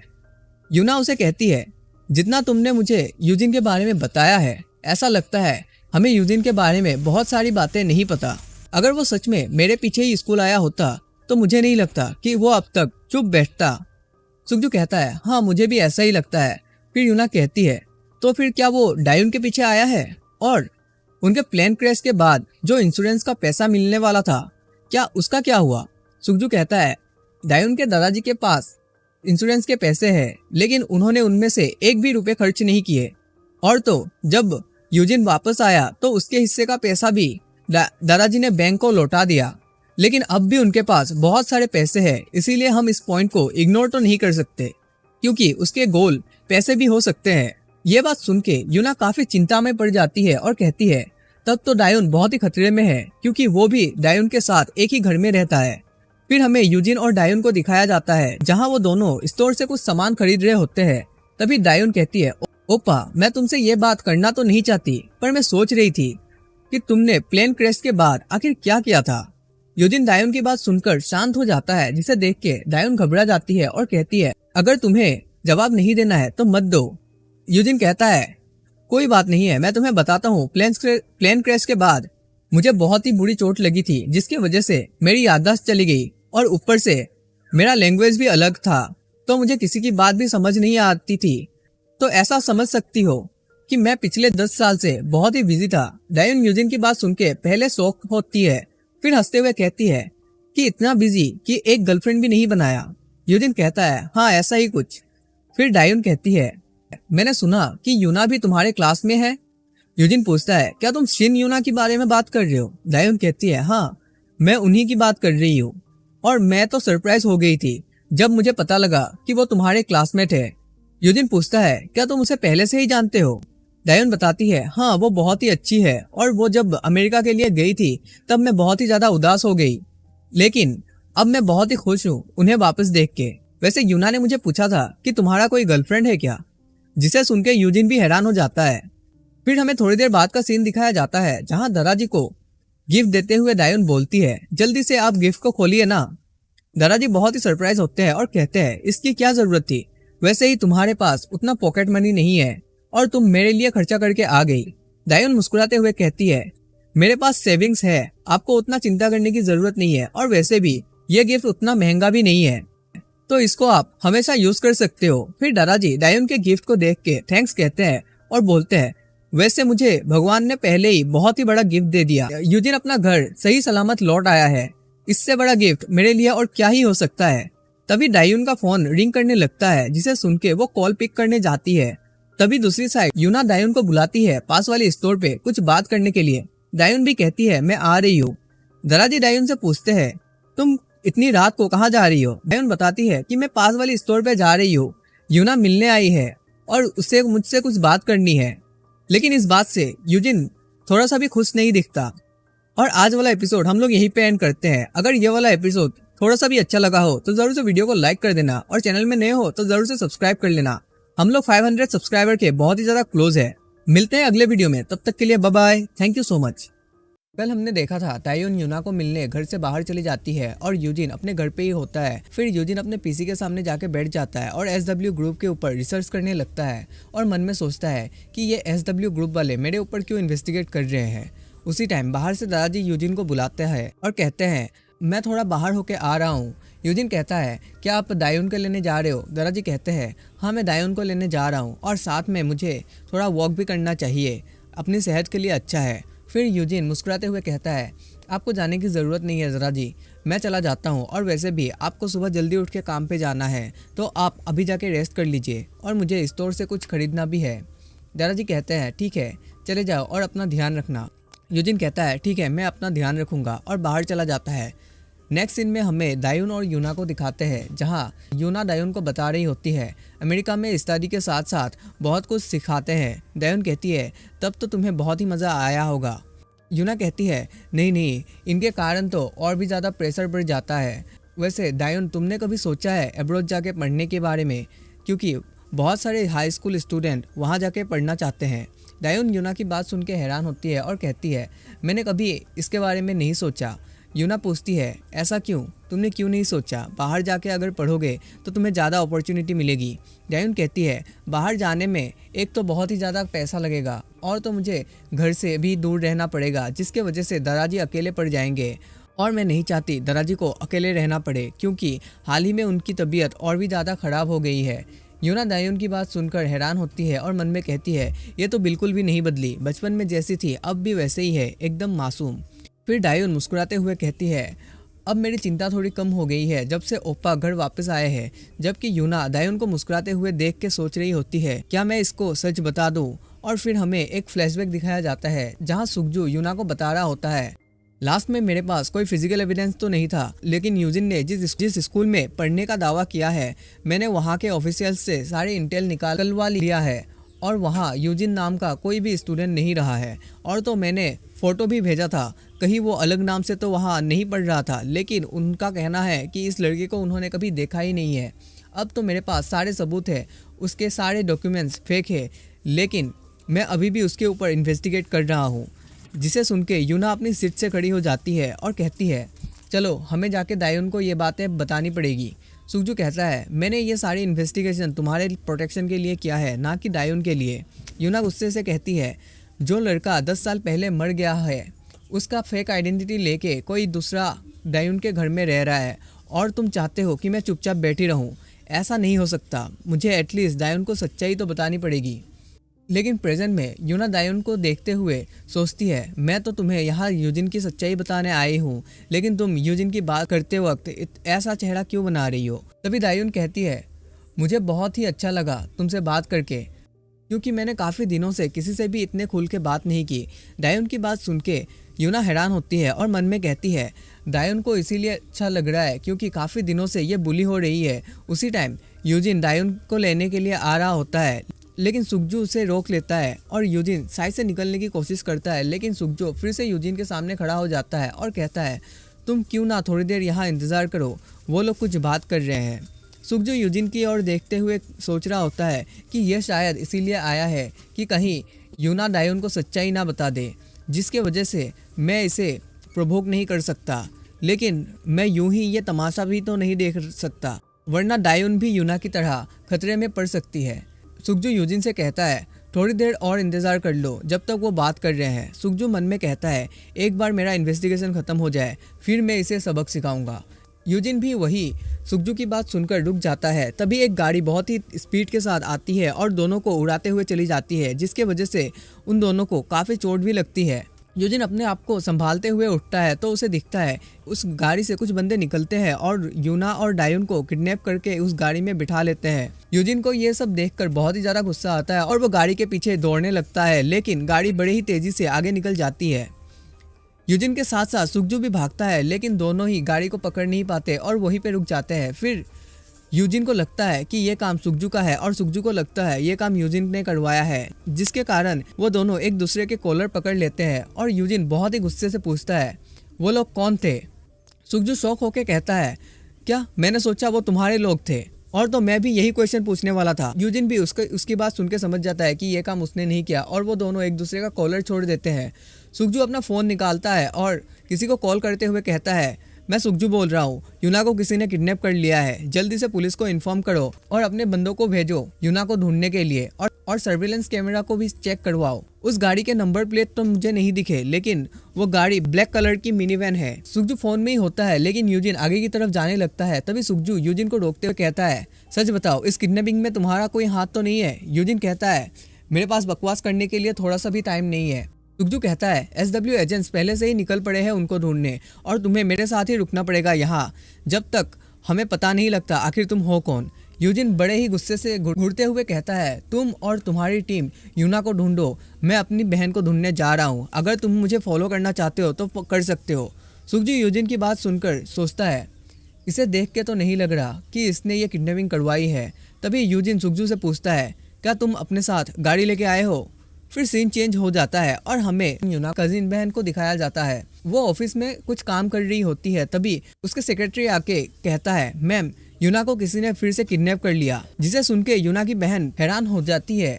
फिर सेक्रेटरी बताता है यूना को रेस्क्यू करने के लिए एस्कॉर्ट टीम गई है, तो ज़्यादा चिंता करने की ज़रूरत नहीं है। लेकिन यूना की बहन एक एविल सा स्माइल देते हुए कहती है तब तो मैंने जो रूमर सुने थे वो सही है, क्या दादाजी अब भी उस कंपनी के पीछे पड़े हुए हैं। सेक्रेटरी कहता है मुझे नहीं पता। यूना की बहन कहती है दादाजी को बिना सोचे समझे ये कंटिन्यू करते रहना चाहिए, क्योंकि अगर वो ऐसा करते रहेंगे तब यूना मर जाएगी। फिर सीन चेंज होता है और हमें चीफ को दिखाया जाता है, जहां वो स्मोक करते हुए सोफे पे लेटे लेटे कुछ सोच रहा होता है। तभी उसका एक मेंबर आके कहता है बॉस वो हाई स्कूलर यहाँ आया है, जिसे सुन के चीफ काफी हैरान होता है और उठ के बैठ जाता है। सुखजू चीफ को देख के पहचान जाता है और मन में सोचता है ये तो चीफ चादू सियोक है, ये अंडरवर्ल्ड का जाना माना गुंडा है, लेकिन यूजिन इसे कैसे जानता है। तभी चीफ यूजिन से पूछता है आखिर तुम यहाँ क्यों आए हो। यूजिन कहता है मुझे कुछ इन्फॉर्मेशन चाहिए। चीफ फिर से अपना एक सिगरेट निकालते हुए कहता है तुम्हें क्यों लगता है कि हमारे पास तुम्हारे लिए कुछ इन्फॉर्मेशन होगा। यूजिन उसे कहता है SW ग्रुप की ग्रैंड डॉटर किडनैप हुई है। चीफ उसे मना करते हुए कहता है ये काम हमारा नहीं है और ऐसा काम हम करते भी नहीं है, और कोई पागल ही होगा जो SW ग्रुप के साथ पंगा लेना चाहेगा। यूजिन पूछता है क्या तुम्हारे ख्याल में कोई है जो ऐसा काम कर सकता है। चीफ कहता है कि तुम्हें क्यों लगता है कि अगर मुझे पता भी होगा तो मैं तुम्हें बताऊंगा। तुम्हें पता भी है जो मेरे फाइल चुरा के तुमने हंगामा मचाया था उसके वजह से मुझे कितनी मुश्किल पड़ी है। यूजिन उसे कहता है तुम्हें बता नहीं पड़ेगा, क्योंकि उन्होंने मेरी छोटी बहन को भी किडनैप कर लिया है।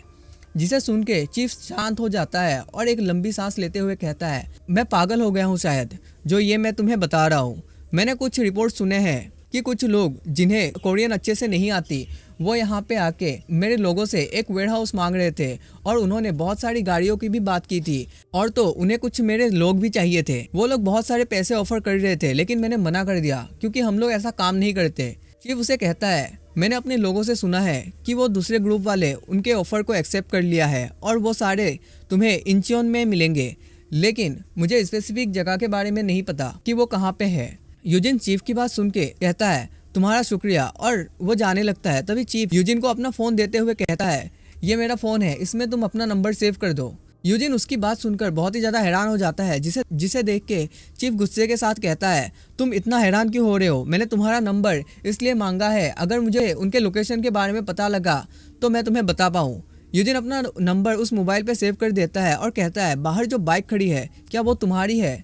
चीफ उसे कहता है क्या अब वो बाइक भी तुम्हें चाहिए।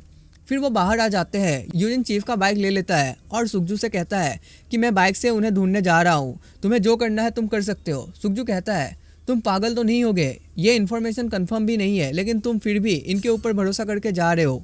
यूजिन कहता है यूना तो ठीक होगी, क्योंकि उन किडनैपर्स को यूना से मतलब है, लेकिन दायून से उनको कुछ भी फायदा नहीं होगा, इसीलिए वो लोग दायून को मार सकते हैं।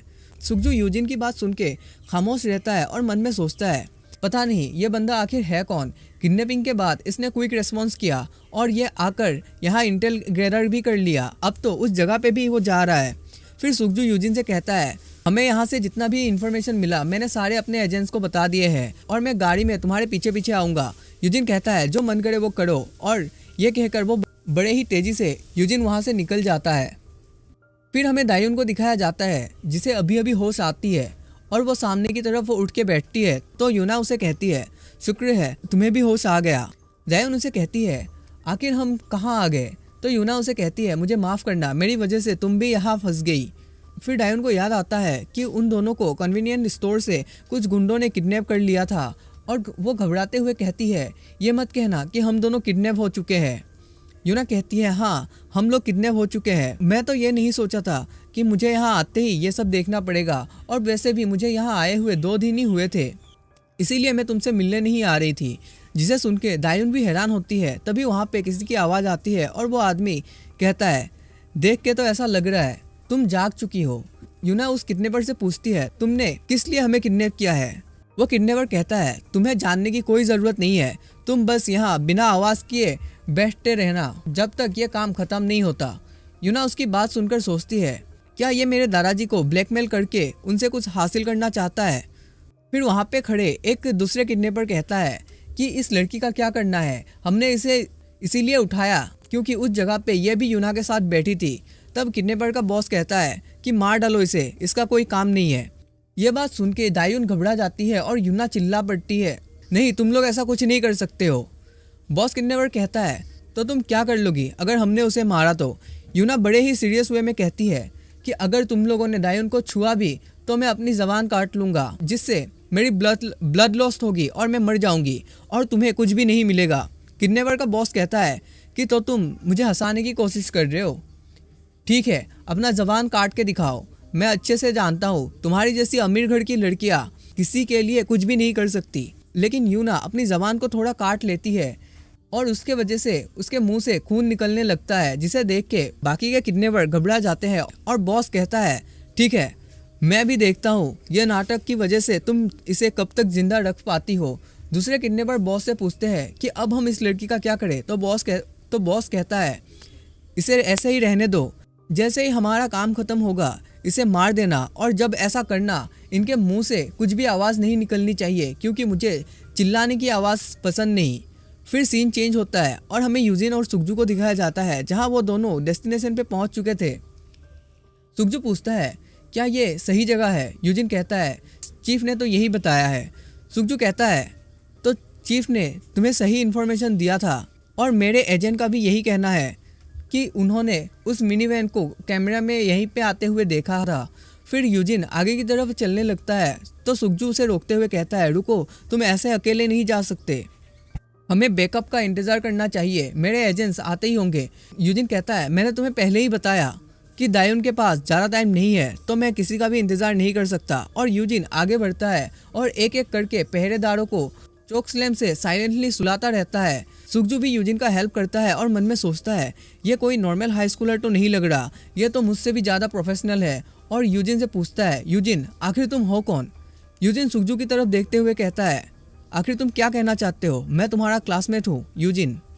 एपिसोड की शुरुआत में हमें यूना के दादाजी को दिखाया जाता है। वो अपने रूम में विंडो के पास खड़े होते हैं। तभी उनका सेक्रेटरी आता है और कहता है सर थोड़ी देर पहले किडनैपर्स के कॉल आए थे, उन्होंने अपनी डिमांड बताई है।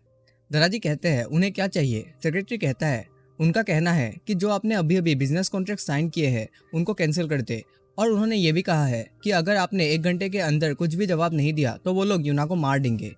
दादाजी सेक्रेटरी से पूछते हैं हमारी एस्कॉर्ट टीम क्या कर रही है। तो सेक्रेटरी बताता है एस्कॉर्ट टीम का कहना है कि वो लोग 50 मिनट के अंदर बताए हुए लोकेशन पर पहुंच जाएंगे। नेक्स्ट सीन हमें गुंडों का एरिया का दिखाया जाता है। वो लोग आपस में ही बात कर रहे होते हैं। पता नहीं ये लोग कौन है जिन्होंने उन 2 लड़कियों को किडनैप किया है और हमें यहाँ पहरेदारी करनी पड़ रही है। दूसरा बंदा कहता है, बॉस ने कहा है कि हमें इस काम के बहुत ही सारे पैसे मिलने वाले हैं, इसीलिए चुपचाप काम करते रहो। वो लोग बात कर रहे होते हैं, उसी वक्त उस गुंडे के सर पे पीछे से अटैक होता है और वो सामने की तरफ गिर जाता है। उसे देख के दूसरा गुंडा काफी घबरा जाता है और जैसे ही वो अपना मुंह घुमाता है उसे यूजिन दिखता है, जो कि उसके दोस्त के गले को पकड़ा हुआ होता है। फिर वो बंदा कुछ कर पाता तभी यूजिन उसके मुंह पे एक किक मार देता है, जिससे वो बंदा वहीं पे नॉक हो जाता है। फिर वहाँ सुगजू भी आता है। तब यूजिन सुगजू से पूछता है, तुमने अभी तक कितनों को सुलाया है? सुगजू कहता है, मैंने तो 5 बंदों को सुला दिया। तो यूजिन कहता है, इसका मतलब हम दोनों ने मिलकर अभी तक 14 गुंडों को हराया है। देख के तो ऐसा लग रहा है इन्होंने बहुत सारे गुंडों को हायर करके रखा है।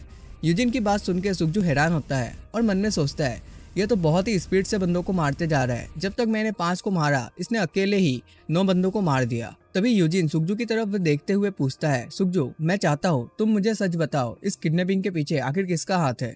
सुगजू यूजिन की बात सुन के पहले तो हैरान होता है, फिर उसे कहता है कि मुझे इसके बारे में कुछ भी आइडिया नहीं है, ये किसने करवाया है, लेकिन ऐसा अटेम्प्ट बहुत बार पहले भी हो चुका है। और तो अभी कुछ दिन पहले ही जब हम अमेरिका पे थे तब भी ऐसा ही हुआ था, लेकिन मैंने ये एक्सपेक्ट नहीं किया था कि हमारे कोरिया आते ही ऐसा होगा। ये सारी मेरी गलती है, मेरी वजह से ही ये सब हुआ है। तब यूजिन उसे कहता है, मुझे लगता है जो रियल किडनैपर्स है वो लोग यूना और डायोन के साथ अंदर है। सुगजू पूछता है, इसका क्या मतलब कि रियल किडनैपर्स? यूजिन कहता है, उन्होंने SW ग्रुप के ग्रैंड डॉटर को किडनैप किया है, तो वो लोग ऐसे सड़क छाप गुंडे तो होंगे नहीं, ऑब्वियसली वो लोग प्रोफेशनल होंगे। फिर यूजिन सुगजू से पूछता है, तुम ठीक तो हो ना? सुगजू कहता है, ये कैसा सवाल है? यूजिन कहता है, तुम्हारे कंधे पे चोट लगी है एक्सीडेंट की वजह से, इसीलिए मैं पूछ रहा हूँ। सुगजू कहता है, मैं ठीक हूँ, लेकिन मेरे साथ साथ तुम्हें भी तो चोट लगी थी अपने पैरों पर, तुम कैसे हो? यूजिन भी कहता है, मैं ठीक हूँ। उसी टाइम उन्हें सामने से आवाज आती है, जहाँ 2 गुंडे निकल के आ रहे होते हैं। उनमें से एक कहता है, ये सारे हमारे बंदे कहाँ चले गए हैं? उनको तो यहाँ पे निगरानी करने के लिए बोला था। तभी दूसरा गुंडा कहता है, शायद से वो लोग स्मोकिंग करने के लिए बाहर गए होंगे। पहला वाला गुंडा कहता है, सारे के सारे लेकिन एक साथ क्यों गए? तभी उन गुंडों को उनके मेंबर बेहोश दिखते हैं और यूजिन बड़े ही स्पीड के साथ जाता है और पहले वाले गुंडे के मुंह पे अपने घुटने से मारता है, जिससे वो बंदा वहीं पे गिर जाता है। और उसे देख के दूसरा गुंडा भागने की कोशिश करता है, लेकिन यूजिन उसका हाथ पकड़ लेता है और उसके पैरों पे मारते हुए जमीन पे गिरा लेता है और सर पे मार के उसे सुला देता है। फिर यूजिन सुगजू से कहता है, अभी हमें अलग होना पड़ेगा, क्योंकि मुझे लगता है अंदर तक शायद हमारी आवाज गई है। सुगजू यूजिन की बात मान लेता है और कहता है, यूजिन जैसे ही ये सब खत्म होगा मैं तुमसे अच्छे से माफी मांगना चाहूंगा। दूसरी तरफ जो रियल किडनैपर्स है उनको बाहर से कुछ साउंड सुनाई देता है, तो वो लीडर अपने मेंबर्स को कहता है कि जाओ बाहर जाके देखो ये शोर कहाँ से हो रहा है। वो लोग भी कहते हैं ठीक है और बाहर जाके देखने लगते हैं। बाहर यूजिन भागते हुए कहीं जा रहा होता है और वो गुंडे उसे देख लेते हैं। तब यूजिन को कहते हैं, रुक जाओ, तुम कहाँ भागे जा रहे हो? और जब वो किडनैपर्स यूजिन को देखते हैं तो उनमें से एक बंदा कहता है, ये तो एक बच्चा है। दूसरा किडनैपर कहता है, ये तो सुगजू भी नहीं है जिसके बारे में हमें बताया गया था, मैंने उसकी फोटो देखी है। किडनैपर यूजिन से पूछता है, तुम यहाँ आखिर आए कैसे? यूजिन उनको देखकर मन में सोच रहा होता है, तो ये लोग असली किडनैपर्स है। मांस वाला किडनैपर बाकी के बंदों को कहता है, उसके जवाब की कोई जरूरत नहीं है, हमें जो काम करने बोला है वो काम करो। और यूजिन से कहता है, बच्चे तुम अपने आप को आज के लिए अनलकी समझ लेना। और अपने बंदों से कहता है, जल्दी से इसका काम खत्म करो। दूसरी ओर सुगजू साइलेंटली वेयरहाउस के अंदर चला जाता है, जहाँ उसे यूना और डायोन दिखता है। उनके आंखों में पट्टी बंधी हुई होती है। सुगजू मन में कहता है, लगता है यहाँ कोई भी नहीं है, शायद यूजिन की शोर से वो लोग बाहर चले गए हैं। सुगजू दबे पाव उनकी तरफ जाता है और उनकी आंखों से पट्टियां हटा देता है, जिसे देख के दोनों ही काफी हैरान होती है।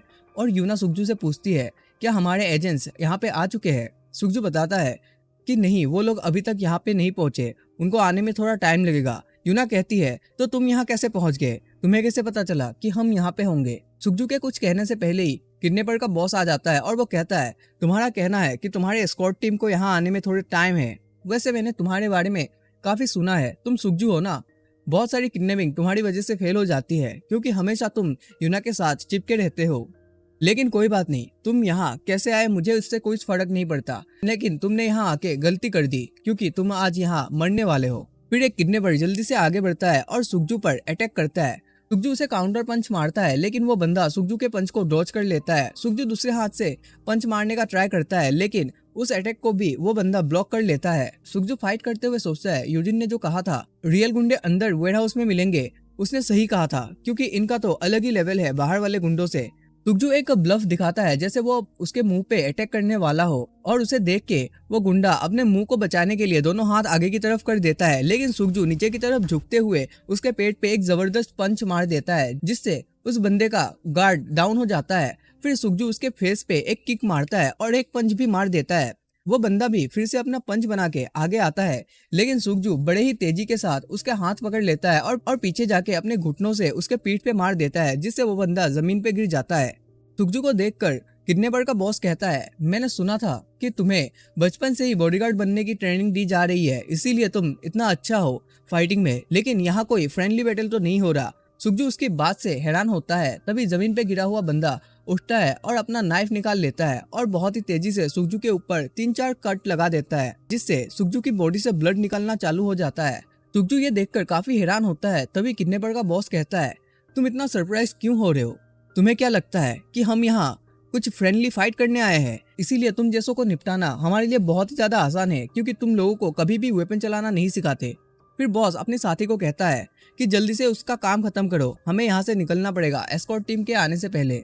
वो गुंडा अपने नाइफ के साथ आगे बढ़ता है और सुगजू के ऊपर अटैक करता है। सुगजू उसके अटैक को अवॉइड करने की कोशिश करता है, लेकिन खाली हाथों से वो क्या ही कर सकता है, जिसकी वजह से उसे बहुत ही जगह पे नाइफ की कट लगती है। सुगजू को बहुत ही ज्यादा दर्द हो रहा होता है और वो मन में सोचता है, मैं तो अभी तेजी से मूव भी नहीं कर पा रहा हूँ, क्योंकि उसने जो पहले कट लगाया था वो बहुत ही ज्यादा डीप है। फिर बॉस भी अपना नाइफ निकाल लेता है और नाइफ को उछालते हुए कहता है, मुझे लगता है अब उस दूसरी लड़की को भी मार देना चाहिए। ये बात सुन के सुगजू बहुत ही हैरान होता है। डायोन तो घबरा जाती है, लेकिन बॉस डायोन की तरफ नाइफ को थ्रो कर देता है। यूना डायोन के आगे आ जाती है डायोन को बचाने, लेकिन सुगजू डायोन और यूना दोनों के आगे आ जाता है और वो नाइफ सुगजू के पेट पे जाके घुस जाता है, जिसके कारण सुगजू घुटनों के बल गिर जाता है। बॉस सुगजू से कहता है, तुम तो बहुत ही ज्यादा बेवकूफ निकले। फिर बॉस अपने साथी से कहता है, यूना को छोड़ के बाकी दोनों को मार डालो, और वो गुंडा भी उन्हें मारने आगे बढ़ता है। तभी उन्हें दरवाजा खोलने की आवाज आती है और वो सारे दरवाजे की तरफ देखते हैं तो वहाँ यूजिन खड़ा होता है। फिर सीन चेंज होता है और हमें चीफ के क्लब का सीन दिखाया जाता है, जहाँ चीफ और उसका साथी बात कर रहे होते हैं। चीफ का साथी उसे कहता है, बॉस मुझे लगता है जोसियोंग वाले इसमें शामिल है, लेकिन उनको थोड़ा भी अंदाजा नहीं है कि अब उनके साथ क्या होने वाला है।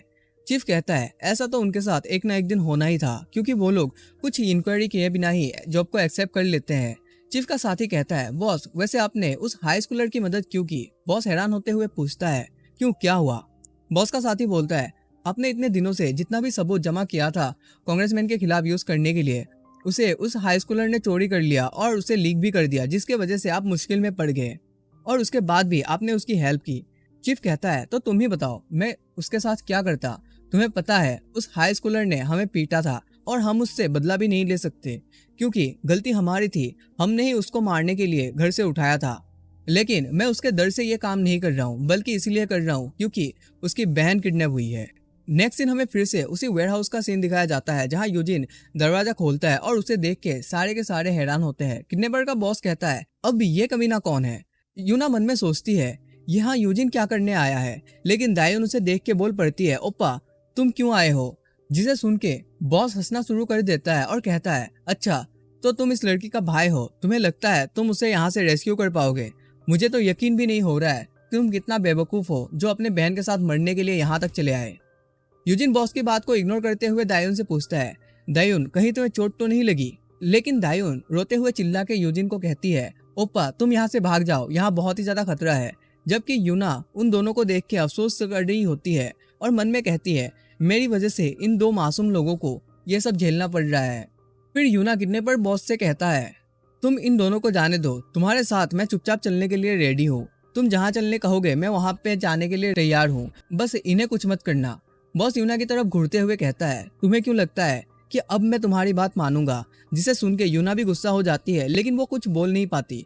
सुगजू भी यूजिन की तरफ देख रहा होता है और मन में सोचता है, यूजिन का एक्सप्रेशन इतना डेंजरस सिचुएशन में भी चेंज नहीं हुआ, जबकि उसे पता है ये गुंडे नाइफ से हमला कर रहे हैं। बॉस अपने साथी से कहता है कि हम लेट हो रहे हैं, इसका काम भी जल्दी से तमाम कर दो। वो गुंडा भी नाइफ लेके आगे बढ़ता है और कहता है, यस सर, और यूजिन के ऊपर अटैक कर देता है। लेकिन यूजिन उसके अटैक को जल्दी से अपने हाथ से ब्लॉक कर देता है और साथ ही उसके कलाई को मोड़ते हुए उसके नाइफ यूजिन ले लेता है और उस गुंडे के मसल में गाड़ देता है। बॉस ये देखकर हैरान होता है और साथ ही सुगजू और यूना भी हैरान होते हैं। फिर यूजिन अपनी बहन की तरफ देखते हुए कहता है, दायुन तुम अपनी आंखें बंद कर लो और जब तक मैं ना बोलूं तब तक आंखें मत खोलना।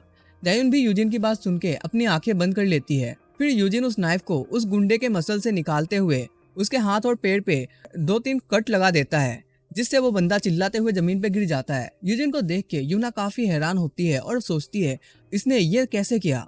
सुक्जू सोचता है यूजिन नाइफ को सिर्फ यूं ही नहीं घुमा रहा है, इसको नाइफ अच्छे से चलानी आती है, इसीलिए इसने पहले तो उस गुंडे के मसल में अटैक किया ताकि उसका हाथ काम ना करे और बाद में वाइटल पॉइंट में कट लगाया है ताकि वो कुछ भी ना कर पाए।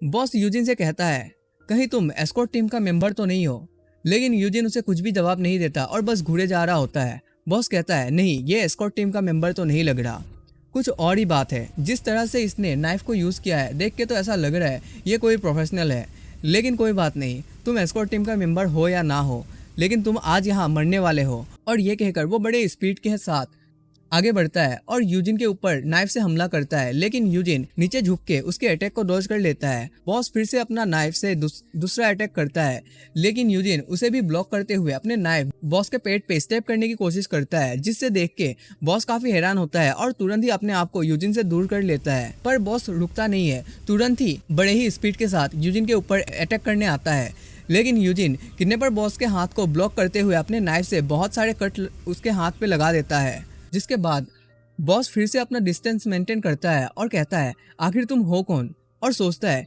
यह बच्चा तो मुझसे भी बेहतर नाइफ चला लेता है।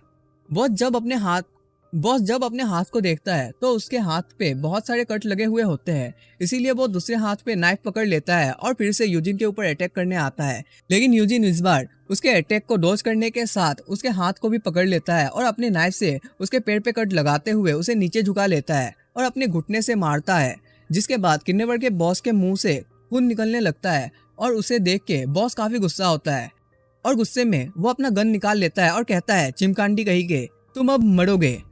गन को देख के सुक्जू काफी घबरा जाता है, लेकिन यूजिन अपने नाइफ को बॉस की बाजू की ओर फेंक देता है, जिसके लगने के बाद बॉस का बैलेंस बिगड़ जाता है और उसी का फायदा उठाते हुए यूजिन बड़े ही तेजी के साथ बॉस के पास जाके एक पाम अटैक के मुंह पे करता है, जिसके बाद बॉस वहीं पे नॉक हो जाता है।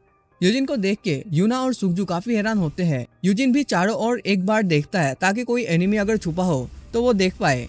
फिर वो दायुन के पास जाके बैठ जाता है और कहता है दायुन अब तुम अपनी आंखें खोल सकती हो। दायुन अपनी आंखें खोलती है तो सामने यूजिन बैठा हुआ होता है।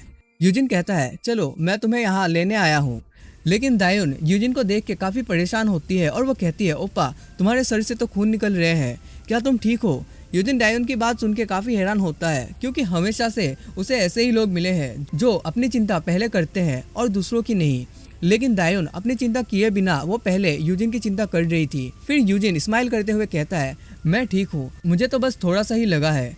लेकिन दायुन यूजिन को देख के रोना शुरू कर देती है, क्योंकि दायुन को लगता है उसके भाई को चोट उसकी वजह से लगी है। यूजिन दायुन को रोते हुए देख घबरा जाता है और पूछता है तुम रो क्यों रही हो, मत रो ना, या कहीं तुम्हें चोट लगी है। ये वाला एपिसोड हम लोग यहीं पे एंड करते हैं। अगर ये वाला एपिसोड आप लोगों को थोड़ा सा भी अच्छा लगा हो तो जरूर से वीडियो को लाइक कर देना, चैनल में नए हो तो जरूर से सब्सक्राइब कर लेना और अपने दोस्तों के साथ शेयर करना मत भूलना। मिलते हैं अगले एपिसोड में, तब तक के लिए bye bye, thank you so much. हमारी वीडियो की समाप्ति होती है। यदि आपको वीडियो पसंद आए तो लाइक शेयर एंड सब्सक्राइब कीजिएगा। धन्यवाद।